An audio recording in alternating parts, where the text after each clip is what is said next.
What be wrong with people? Hold on. Hello? Girl, Hello. you see what's going on? No. What? Hold on, let me add to Ray. Hey, girl. Hey, girl. Did you see what's going on? Is this like a grab the mics moment? We definitely have to talk about this one. Girl, y'all got me up now. Grab the mics? All right. Is this thing on? Yeah?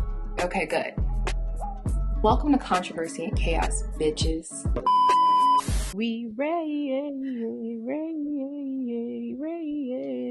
pizza is the pizza for you and me. Okay. Now that that's over with, grand biscuits, everyone, and welcome to Controversy and Chaos. As you can see, this episode, we are down our supervision. So when the cat's away, the mice, we're the mice. And so, but no, Sierra will be back next week. Just had to give a little disclaimer. Yes, she's busy. Sierra-like things. Sierra shit, yeah. Sierra. Oh, okay, where to start? I don't know if you're like me, but I have been trapped on two sides of TikTok that I didn't ask to be on. VeneerTok and Hairstylist, like not even Hairstylist versus girl. I'm stuck, like, and I can't get off. Have you gotten to the? I haven't watched any. I've been seeing the clips on Twitter, and honestly, that's enough for me. Why are people playing out of people's mouths? That's my first question. People are actually charging for this. Charging $1,500, $2,000 to get veneers done, and also like charging other people $5,000 and $6,000 to teach them to get a certificate that they went and printed out at fucking Staples. I'm just what? Black now, Black people. Truly, if there was a sound that matched, it would be that one. But I'm just like, how do we get here? Why would you want to go to Braces by Bree to get braces? Like, and I've seen people with fake braces in their mouth, and it's a couple people from back home. They got fake braces in their mouth, and I've seen them, and I'm just like, them stuck in your mouth. Like nobody's going to take them out because they could compromise your shit. Yeah, so that's the thing. Braces were something cute and trendy, and you want to put them in your mouth. So the braces are an aesthetic. Mm-hmm. I mean, as a person who had braces for like 3.5, 4 years, it's nothing to play with. Like, I got braces to straighten my teeth. Shout out to my orthodontist. He did his big one over here. But it's like, I just couldn't imagine going to somebody who has not gone to school for something like dentistry. Like, dentists go to school for 8 years. They are doctors. Mm-hmm. And you letting Veneers by Vanessa shave your teeth down. Your teeth are bones. Your teeth are literally bones. They are very sensitive. Why are you letting these people shave your teeth down? You can't repair that. You don't grow more teeth. Particularly on them. Girl. So on them.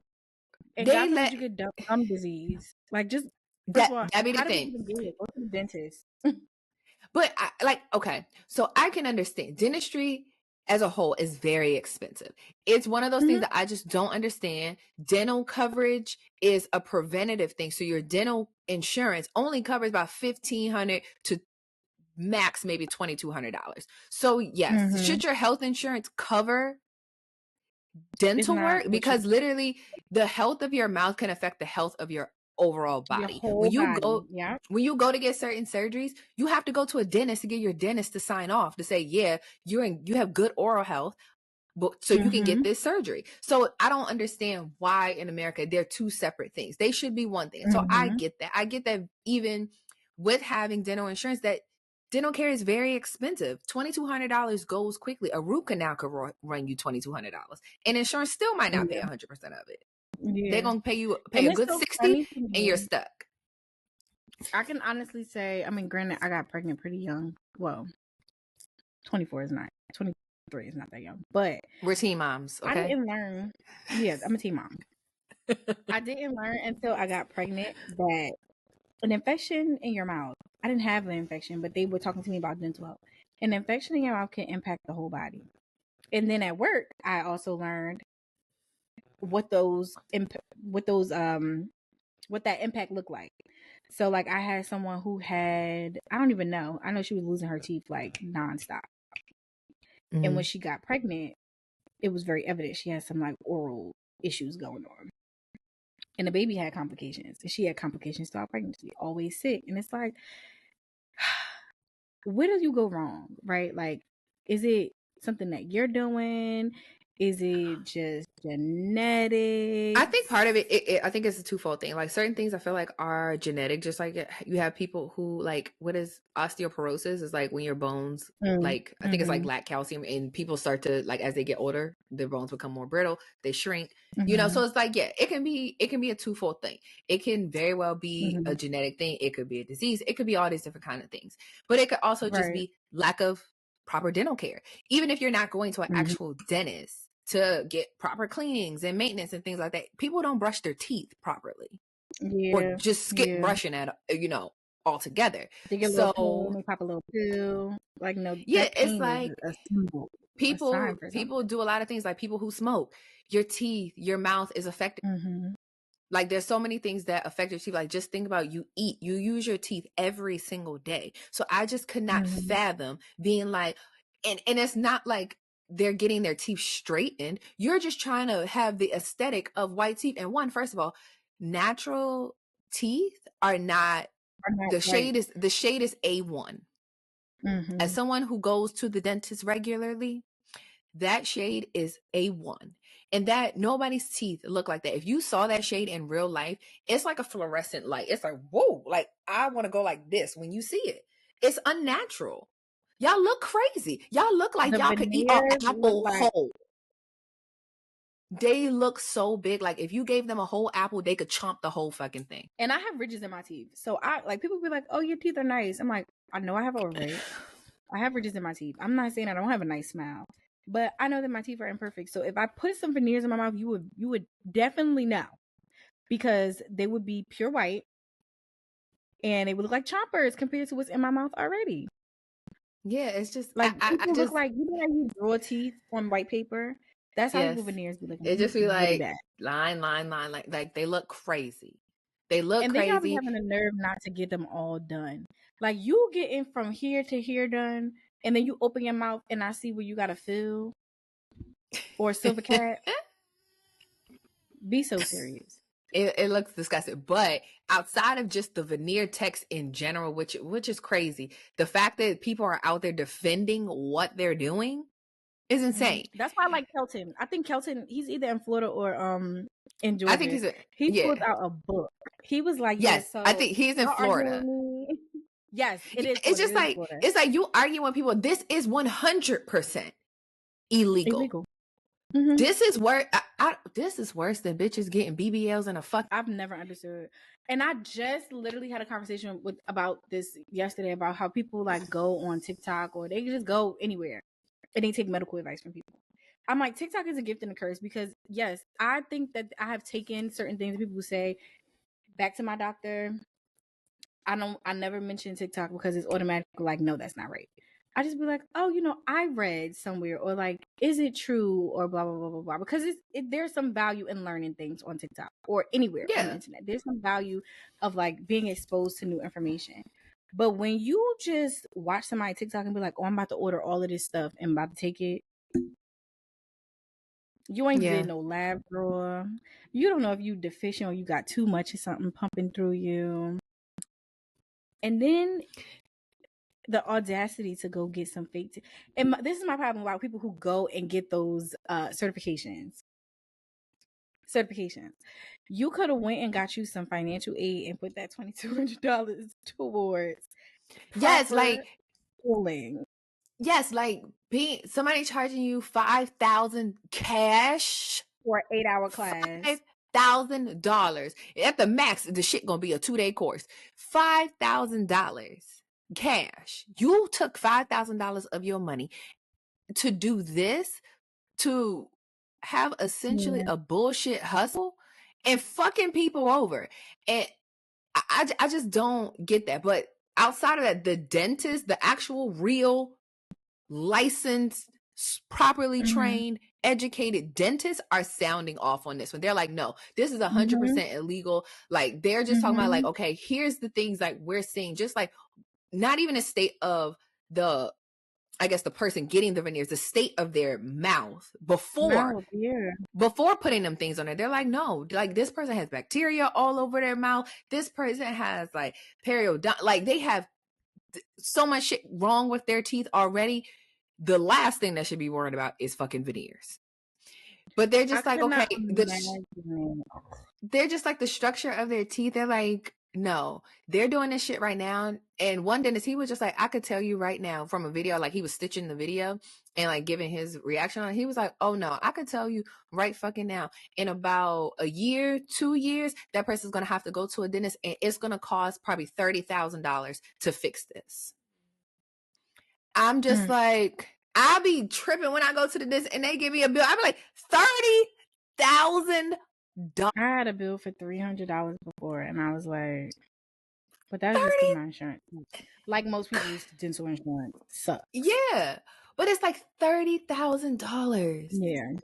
Yeah. No, I would lose my money. I just could not. Even the people that are just like paying this money to go get straight teeth, I don't know, but I'm pretty sure like you can pay cash for braces. You don't, because most dental insurance plans don't have orthodontia coverage over 18. You have to be under 18 to even opt for that, for kids to get it, and they only cover like $1,500. But it's just like the cash price of braces, you spent half of that on the veneers. Like you could have got your teeth straight professionally, permanently, perfectly. You know, like it's one thing to do. I wonder when people go to Colombia though, like when they go. Well, they're going to actual dentists. They're going to people who still, I'd rather you get on a flight and go to Colombia, go to Turkey, because yes, medical coverage outside of the United States is way more affordable. So yeah, I have no problem with people going to do those things.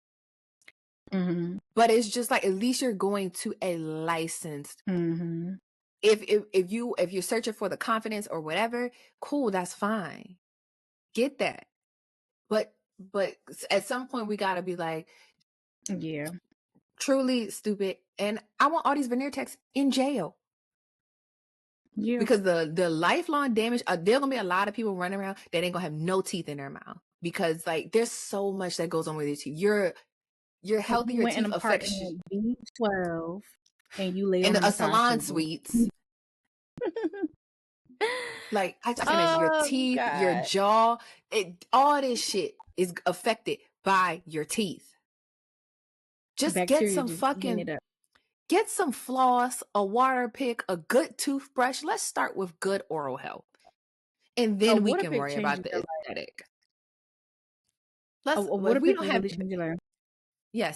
we don't take care of the basics, girl, and veneers is gonna look. Because it's enough of y'all walking around with this morning's food still stuck in the back of your mouth, and then you're gonna add some caps on top of it, girl. Some porcelain caps on top of it. Clean the back of your mouth. You got barbecue from 2 weeks ago stuck in between your teeth, and that is why your breath smells stiff like shit. Stank. But anyhow, I sitting next to you on the phone. Girl, that was ridiculous. I never smelled somebody's breath so bad. You know what I thought about? Like on Flavor of Love when New York was like, her breath smells like. And I think it really blows me because it's like I be knowing that y'all know. Like I've smelled like there's hungry breath and there's like I just woke up, like morning breath, and I pride myself on pulling out that water pick at the end of the day so that I don't wake up with yesterday's food still on my tongue brusher. Like when I get drunk and I fall asleep, I hate that taste in my mouth. So for you to be walking around all day with that taste sitting in the back of your tongue, under your tongue, in the back of your mouth, food in between your teeth, I know you taste that. Gross. You want me to tell me your mouth don't taste thick? You just vibing. Like you ain't think, let me go bang that out. Like Just funky vibes. But yeah, outside of VeneerTok, I have been trapped on VeneerTok and I can't get off. But other than that, there was a stylist in, well, I don't think she was a stylist. She was a girl that does hair in Houston, because we're gonna put some respect on the stylist, okay? Our licensed cosmetologist, back on them. So she basically was saying how overarching that the 9 to 5 girls are not her clientele. Like, she does not want 9 to 5 clients. So you have actual hairstylists that are just like, that makes literally no business sense. There's a lot of talk about how, you know, people in the beauty industry providing beauty services are having to kind of close down their businesses and go back to regular 9 to 5 work, because your 9 to 5 is going to be consistent money. So it's just kind of like, it's very contradictory that it's just like, oh, I don't want people that work a 9 to 5 job. Girl, the 9 to 5 girls have consistent money. Yeah. They gonna get paid every 2 weeks. And most time the 9 to 5 girls keep their hair done. Whether it's, oh, I'm coming to get my hair done every 2 weeks, I'm coming to get my hair done once a month. It's a consistent flow of money. So it's just like, you clearly shouldn't be an entrepreneur because you don't have that business acumen. That is a large pool of people that have consistent money that will like, why wouldn't you want them? And I think it's more so because like the pricing just don't be matching the quality. That's one. No, it don't. Like, wanting to charge somebody $200, $300, $400 for it's asinine. It literally doesn't make any sense. And also, they don't know real hair care, so to them that's a luxury experience. Like, no, you need to know how to care about people's hair from the bowl, like we've been saying for years. If you don't wash hair, you can't charge me $200 or nothing. You don't even wash the hair. You don't know how to properly trim the hair. Like, y'all just cutting straight across. Child, when they be like, ooh, it's triggering. It is triggering. Because what are we doing here? What? I feel bad for that person. Nothing. Just going shoot straight across and call it a day. But it's just like, I think a lot of it is like, I think what a lot of people don't understand about like entrepreneurship is not a 9 to 5. If you're expecting to only work within this certain window of time and be like, boom, consistently, and you continue to be able to grow and sustain your business, that's where I think the fuck up is. Because it's like, okay, you don't want to have to work evenings or early mornings, and you don't want to have to work weekends. Well, most people are at work, as you say, from 9 to 5. So how can I book in a hair appointment? I'm not trying to take PTO off every single time I have to get my hair done. Yeah. And it's just like, that's, yes. And it's just like, if you are like, can we just bring back the beauty salon? Like, you take walk out. Listen, but I could get I could get my hair done. There's multiple people that take walk-ins. Like, you could get your hair done. And it was more so like a whole overall experience, not just like, you kind of know you're gonna be here all day, y'all gonna shoot the shit. It's because we gonna be here, people gonna come in and start selling shit. Exactly. So it's like, y'all hurting the boosters business, y'all hurting everybody's shit, because y'all want to be in salon suites being like, oh, I only take people from 1 p.m. to 2 p.m. and that's it. That's not reality. Like, that does not fit the general population. So basically, that's kind of a lot what the actual stylists were saying. Like, no, my 9 to 5 clients, I love them. They booked, some of them are booked 6 months ahead. It's just easy. Like, and that was my issue. Like, the girl that I had that was doing my hair, I really liked her. My hair was thriving, my hair was growing. It was the longest it ever was. But when it came to booking appointments and scheduling with her, it just became too difficult. Like, I'm not trying to have to fight new clients to get an appointment. They, like you said earlier, they don't know how to be entrepreneurs. You can't just be like, oh, well, I gotta like to like, and yes, there should be some balance, right? But if you say, oh, I want to be off by 3:00 every Saturday, your clients get their hair done on Saturday. You probably need to be open till about 7:30, taking clients until 7:30. Maybe that's your last person. Because when I used to get my hair done by my cousin in New Jersey, I would go to her shop at like 11 o'clock. She'd be dropping me off home. It was just an all day experience because she washing this person under the dryer. Like she had her clients stacked, and they knew once that dryer stopped, you get in a chair. And she would Yeah, and literally have it's back to back, and she'd be taking people like, "Oh yeah, I got time for a quick weave." Like that's the nature of her shop, and it was an experience, like you said. Yeah, that's the nature of hair care. And there, you know, stylists who have been doing hair for 15, 20 years, they're like, girl, clearly you don't know how to operate, because I know hairstylists, they were like, no, I make 6 figures doing hair consistently and have been doing so for years. So it's like, I can understand wanting to do it. There's money in the market, but you got to understand business and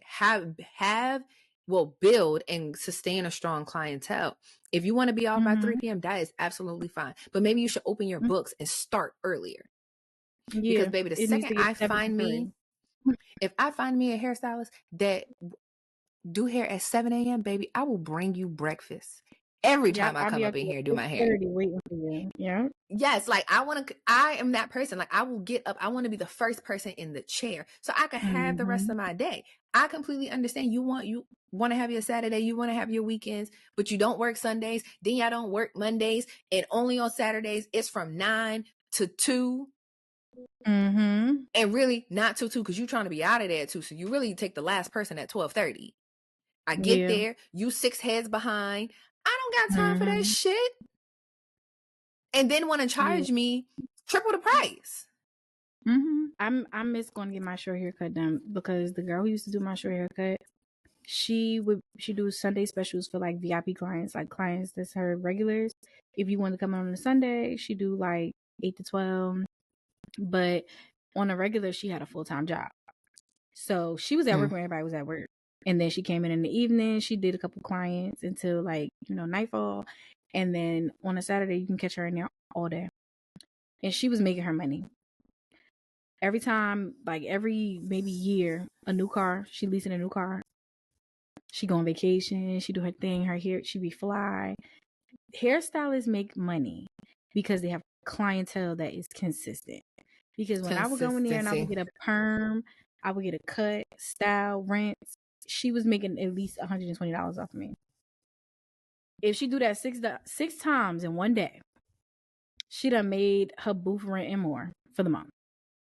Yeah, so it's just like the money is there. The money is there. The people who really have the money are there. They're looking for an stylist, because that's what, once I find somebody that I like and you consistent, I can easily book. I can get on schedule. I ain't got to fight with all these different bitches. I ain't got to worry about you not texting me back. You canceling my appointment same day. Oh, baby, you got a customer for life. I mean, even think about men cheat on their fucking barber. On a barber, yes. They will go to the same barber for 20 years. So 20 years of consistent income. Why would you not want that? Like that? I don't think they got it. I heard the haircut game dollars for haircuts. And that's why I will never pay for a man's haircut. If it go over 40, I'm not the one for you, shorty. I'm not paying over $40. What happened to 20? What happened to $20? Yeah. No, they got my shit yourself. If you are bald and you are looking for just get your bald man, ladies. Let's cut all that. Cut it out. Get you a bald man, and you got to worry about all that. I heard they're doing spa treatments. They giving up spa treatments with the hot towel and all of that. So I believe it. Apparently, the men go to Dominican barbers. I didn't know that was a thing. Like I could go to the doobie shop. I knew that. I knew that. Being from Jersey. No. I knew about this, right? I didn't know it was a different experience. I wasn't aware that like the Dominican barbershop is so much different, like the doobie shop. I didn't know that. I just thought it was just Dominican men doing haircuts. But apparently, the black men take pride in their Dominican barbers. Unbeknownst to me, had no idea. Yes, ma'am. Very well groomed. But yeah, so I had to get that out because those are my 2 TikToks that I'm just stuck. I'm stuck, and I'm happy that the professionals, the non-professionals.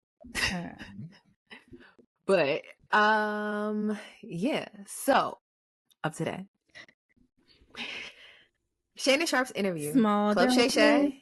I finished the video. Well, I finished the part 1 that he released on Wednesday or Friday, one of them days. I don't watch them. I listen to them.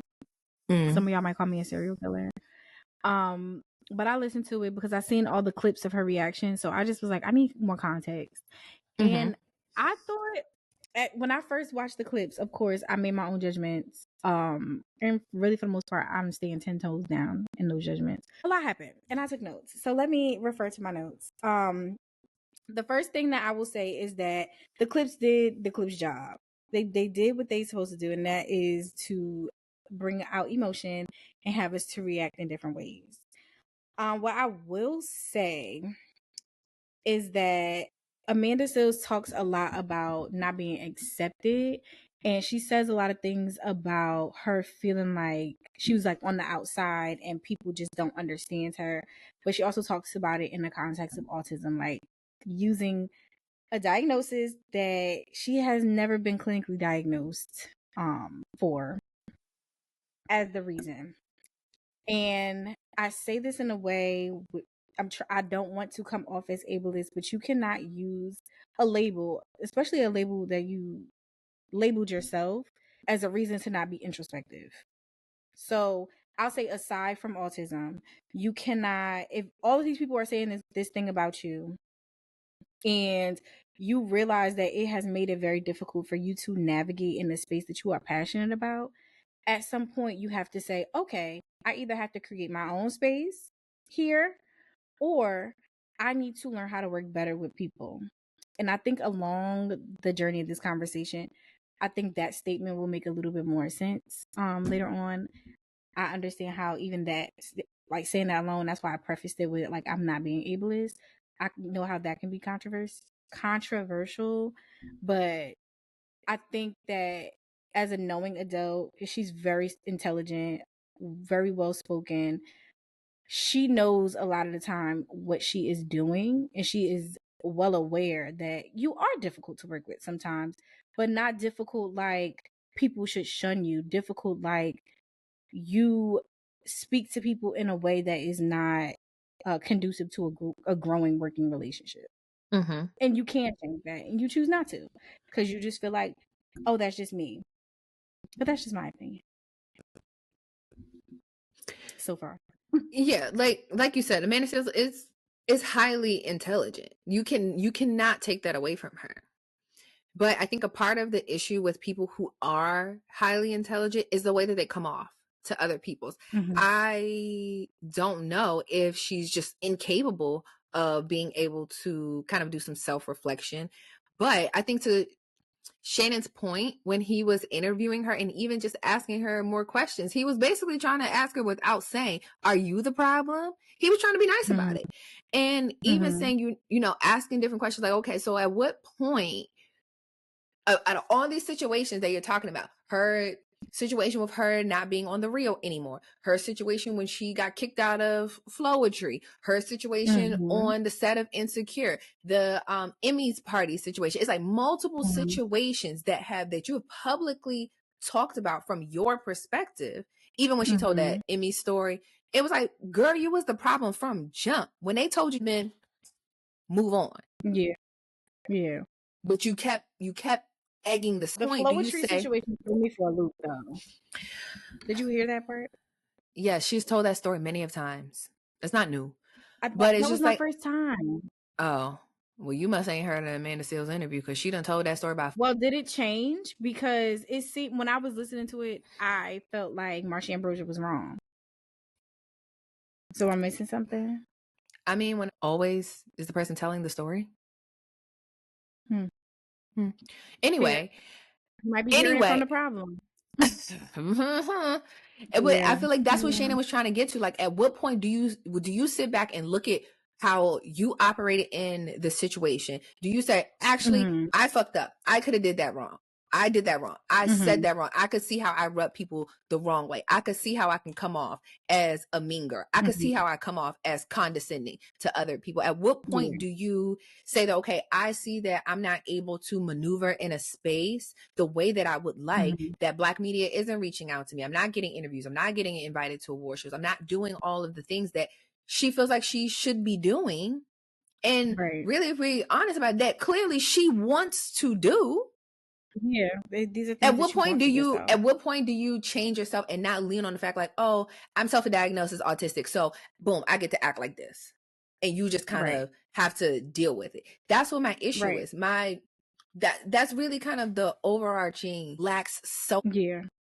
Yeah. And even before we get to the topic of like diagnosing yourself, I think her behavior already invalidates the ability to be able to do that.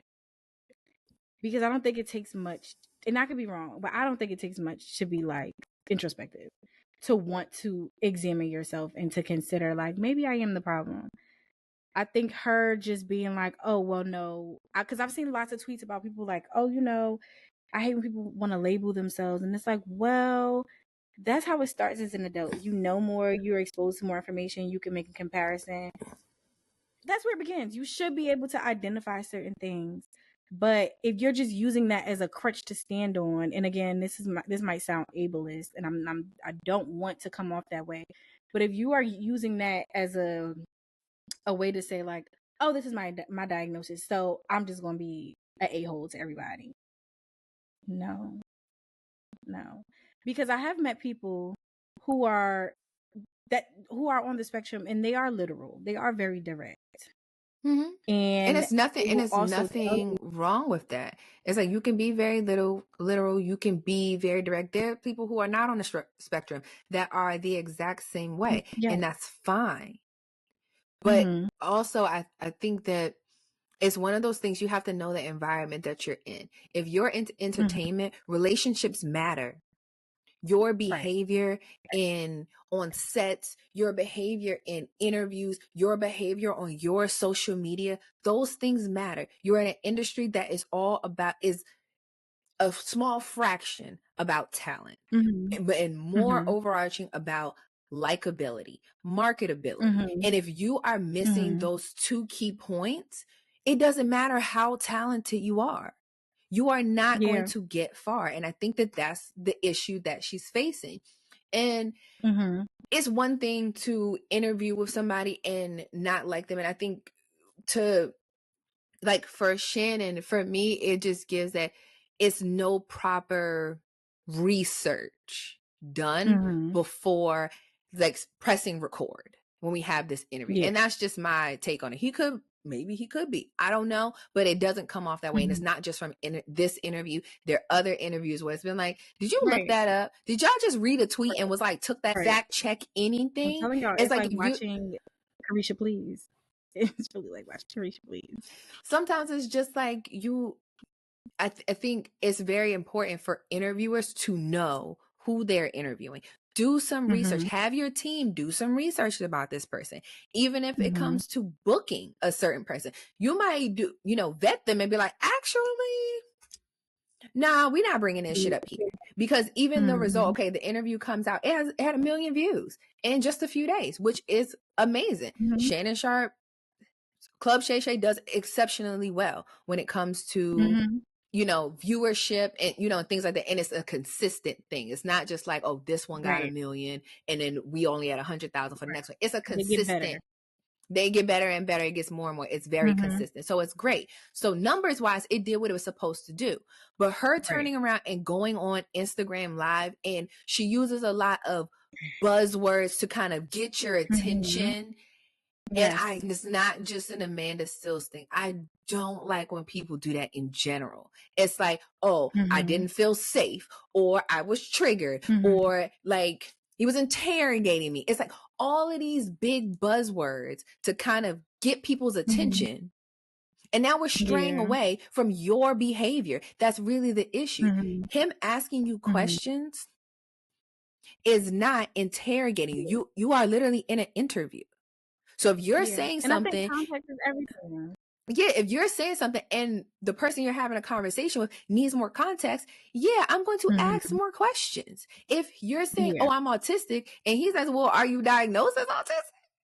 Like, where did that come from? And you being like, oh, well, autism is a clinical diagnosis. Yes, no shit, Sherlock. We know that that's a clinical diagnosis. And that's part of the, like, now you're being condescending, because it's like, you could have just said yes or no. Like, you went on your live and said, I self-diagnosed. Why you didn't just say that in the fucking interview? because you didn't like that. Basically, his continuation of trying to get more contacts didn't go well in your favor. Yeah. So now you're trying to spin it and it's something different. And I do not like that. And that's why I say sometimes certain people, it's not worth the risk of interviewing them. And this is not the first time that Amanda Seales has done something like this. That doctor, or I guess he was a former athlete, that I guess doctor or something, whatever, she put like sexual abuse allegations on him. And when it came out that she was 100% wrong, she did not go back and say, actually, I was wrong for what I fucking said. You tarnish somebody's name, and then it's just like, okay, I'm going to go on about my day. Oh, wow. No, you just do that. That's her track record. Yeah. You don't get to do that. So that's why like her live pissed me off even more, because this is the same shit that you've done. And clearly it's like you could, maybe it has nothing to do with you being on the spectrum. Maybe you're just an asshole. Yeah. But I did have a few points that I wanted to touch on. And because my brain just looks like this, I have to read my notes. Amanda still talked about existing as herself and people taking issue. So we talked about that. Autism, especially not diagnosed, does not excuse you for being a not nice person, but Amanda spoke on being direct. We talked about that. So the part that I really was interested in talking about is the clip when she mentioned how much a diagnosis costs. And I am interested in talking about that because people can self-diagnose. Like we said a few minutes ago, you can identify signs of autism or any other diagnosis, right? You can identify. That's knowledge is power. You should be able to see things in yourself and raise questions to your provider, psychiatrist, whoever it is that you see.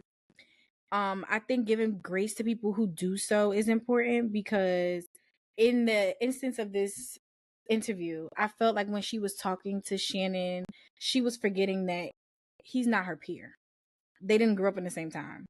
So you're talking to him about something that he has no idea how it truly works.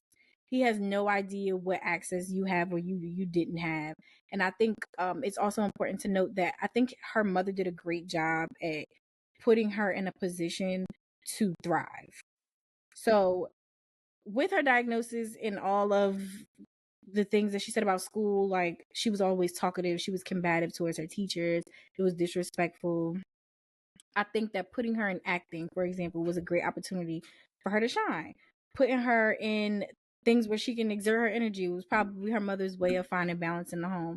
But Shannon had never seen that. That is not a thing for him. So when she's talking to him and explaining her life, there's no way for them to connect on anything. Even the comment about racism, he like, was it racist? Because he's looking at it from the viewpoint of kids just be kids. And we have not grown up in the type of world where we can say that children are just children. Like if a child is if a white child approaches, or a child of any race approaches my child and they're mean or they're rude, I am going to assume that there are nasty people living in a house with you and raising you. To Shannon Sharp, that's not the first thing on his mind, which I don't even know how, because he grew up around racism, but it's probably just not the first thing on his mind because he is of the belief that children are just children. And there is no way that a child can feel that way. I don't like that and he still believes in the innocence of a child. Not saying that I don't think that he doesn't know how to make the connection. And they were like 8.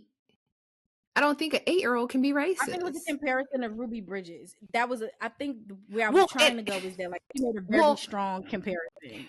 Well, that's not a comparison. Ruby Bridges' situation, they were adults hurling insults at a child.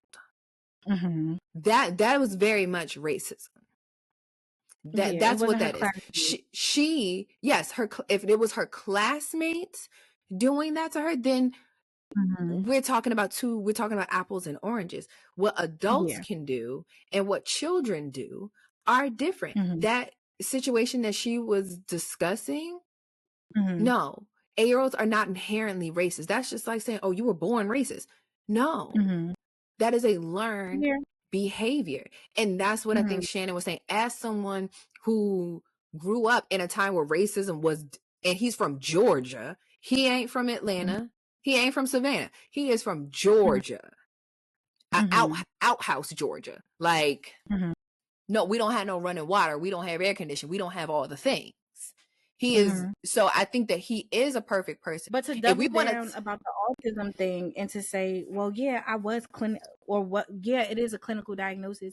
You're also talking to somebody who you grew up in the 80s and 90s where y'all was still putting kids in the back of the classroom, back of the room, in the closet. Like, you were talking about, she grew up going to a school with the I forgot the name of it, but it was a disciplinary school.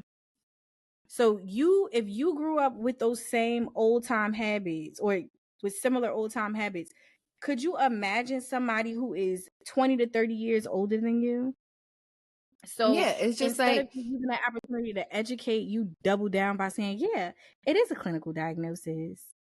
I think that was just that was just her being smug and furthering the point that that's who she is.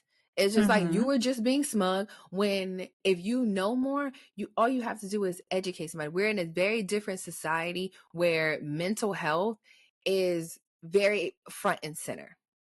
Yeah. And I do not like when people weaponize that. That's not what it's for. And I feel like that's what she was doing with it. You don't do that. Yeah. Yes, you'll have older people that don't necessarily understand, because it's not that autism or, ADHD, anything like that just came up. It has always been a thing. Right. But it's more as parents today are starting to be like, you know what? I know that something's not right, so I'm going to do something. Be like, oh, well, they're just bad. They're just talkative. They just have too much energy. He comes from that. And it's nothing, and really it's nothing wrong with that, because people were just doing what they could with the information that was available. I mean, exactly. Even if you if you think that there's a disparity in medical care right now, what do you think it was 40 years ago? Back then. In rural areas. People right now, to this day in 2024, in the state of Georgia, that gotta drive 2.5, 3 hours to the nearest hospital. So it's just like, you can't weaponize not knowing something, but also don't want to acknowledge the other person's life experience as valid. And I feel like through their interview, that was her thing. She's just like, I'm so book smart, I'm going to tell you what the book say. And he's just like, but yes, okay, cool, that's fine. I'm not saying that what you're saying is inherently wrong, but my lived experience tells me this. Both people can be right, but if you're weaponizing everything, if you're further weaponizing it and not coming from a place, hey, this is what I'm trying to tell you and teach you, and also, not just in a way that you can relate to, but in a way that you can receive it. If we can't do that because of her inability. And I think it's even more interesting because later on in the interview, I think Shannon Sharp asked her or said something to her about, like, life is an open book test. You got lots of people to show you what to do. And she made a statement that I think I always have tried to make the point of when I'm talking about Mia being on the spectrum and why I go so hard about autism in general. And she was saying life is an open book test, but what if I don't have the right people that's showing me how to take notes? Or what if I don't know how to take notes? Or what if I don't have the right notes? You could tell me I have an open book test, but if my notes not good, then the open book test, I'm going to flunk it anyway. And I think that she could have used that as a way to open up a conversation about being genuine and having a genuine conversation about being an adult and having an autism diagnosis if she had an official diagnosis. Because as we know, regardless of the fact that you can self-diagnose, we live in a world where everybody raises their eyebrows. So yeah, you do need that paper. You do need somebody who went to school for this shit to validate it. Unfortunately, I believe in self-diagnose. I believe that you can know if something is wrong, but to know what is wrong or to know how to address what is going on, you need a professional to help you with that part. I just think that it was not well handled. It is also Autism Awareness Month, so I just expected more. Like, if you want to bring this into the conversation, I feel like you have a responsibility to not spew hatred. No, that's number one. You basically calling everybody a dummy and everybody's the issue, and you going on it feels very like I'm going on a press release to clear my name. So that's what I mean by like spewing hatred. Like, everybody's wrong. It felt like that. And according to you, that's what she's doing every interview. Every interview that I've seen of Amanda Seales, that's what it is. Yeah, she dumping on people. I just feel like it would have been a awesome opportunity to talk about autism and like access issues, because while I haven't had the experience of paying $10,000 for my daughter's diagnosis because her insurance and early intervention paid for it, I do now understand that as an adult, if I say, you know what, because I have thought about it and said, I wonder if I'm on the spectrum. I haven't gotten diagnosed. I don't know. And I haven't even tried. So I don't know how much it's going to cost me, but the research I've done, the stories I've heard, it can be expensive, but I don't think that's I would never start with that. I would never lead with that, because I think it's important that people also understand it's important for you to do your due diligence to figure out if there is something there.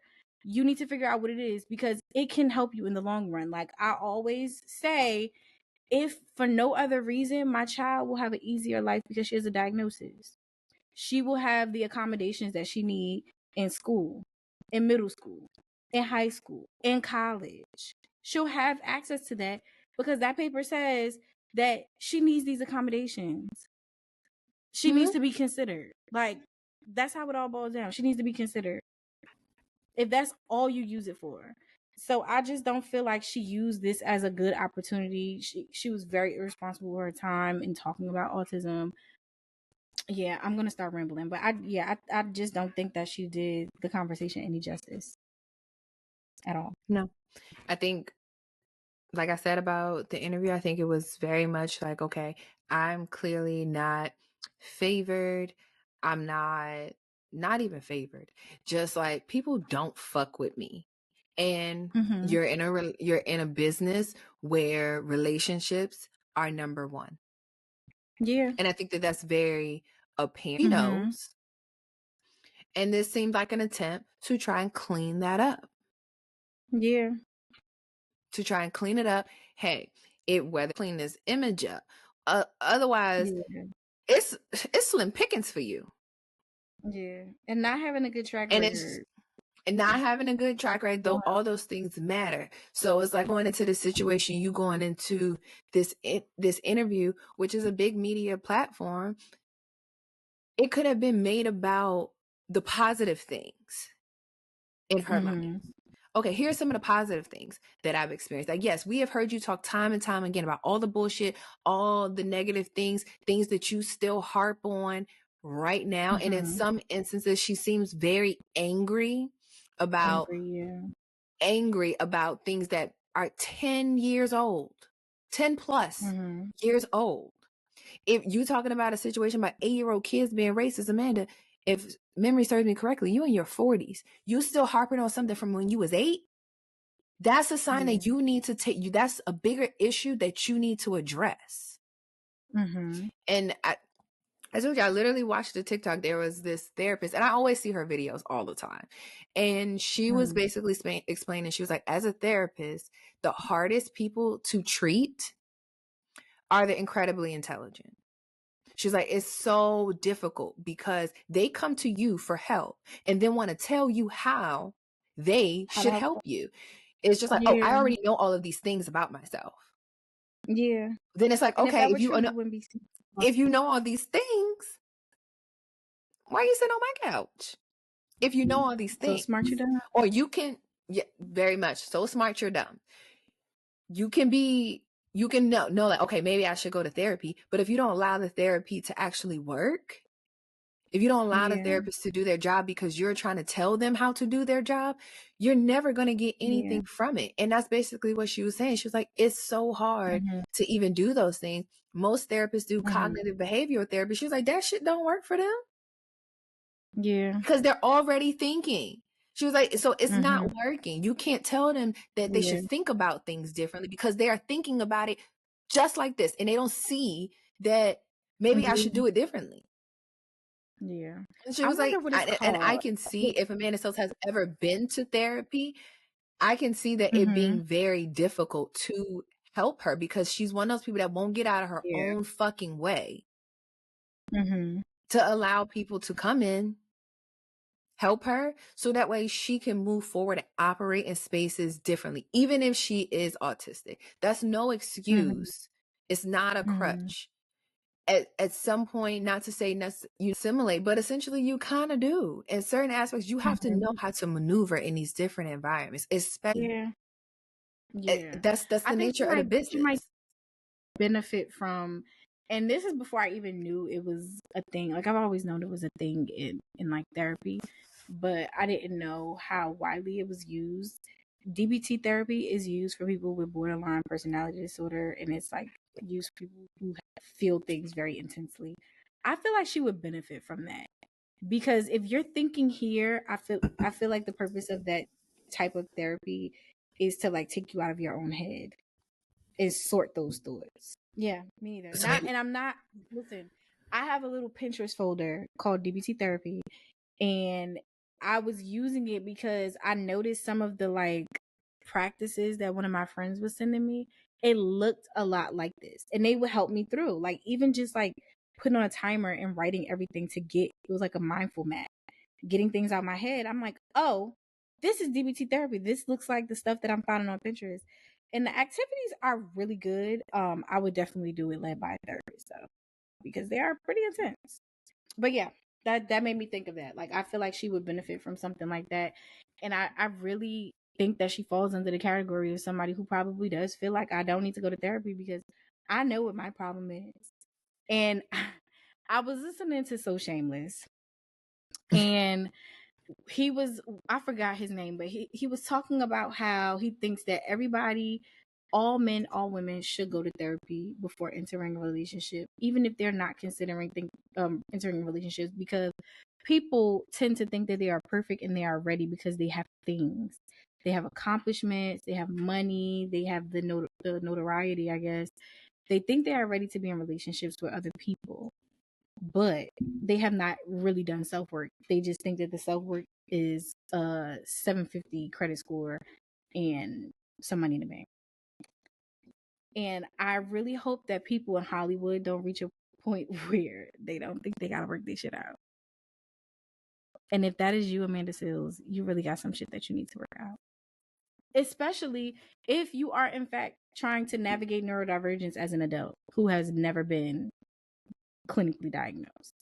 Because with that, I'm sure comes the struggle of like doubting if you know what the fuck you're talking about in the first place, because you are trying to navigate something for the first time, and that is hard enough. So I think you need to go to therapy, honey.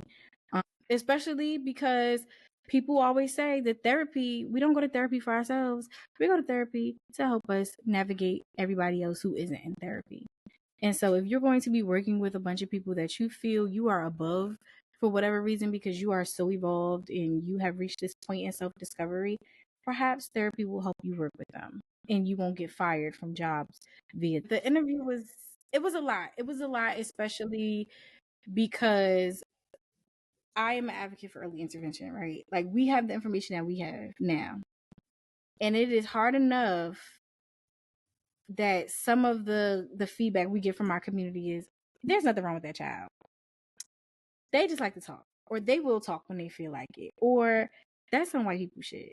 That's, people love to say that. That's some white people shit. And I don't want my child to be medicated. All types of stuff. That's always the feedback when we talk about neurodivergence in our community. And I just think that her comments, and I might be like holding on to this, but her comment about price is like, you got to know your audience. And if I did not have the education that I had, if I did not have the knowledge from my lived experience with my child, I would have probably listened to that and been like, oh yeah, only white people get help for their kids if they are on the spectrum. And that is what I mean by irresponsible is fucking hell. Because to sit up there and say something like $10,000, the people who probably need to be going to get diagnosed, or they probably need that early intervention for their kid, they heard that and they was like, yeah, nope, told you. How am I gonna do that? And we just really have to be more careful with the language that we use, because I can say, even though, I work a full-time job and that's how I get my insurance, there are still some things that are harder to navigate, probably because my zip code houses a lot of Black people, or the color of my skin when I walk in the office, or I don't have the money to get a private doctor. That is already a barrier in itself.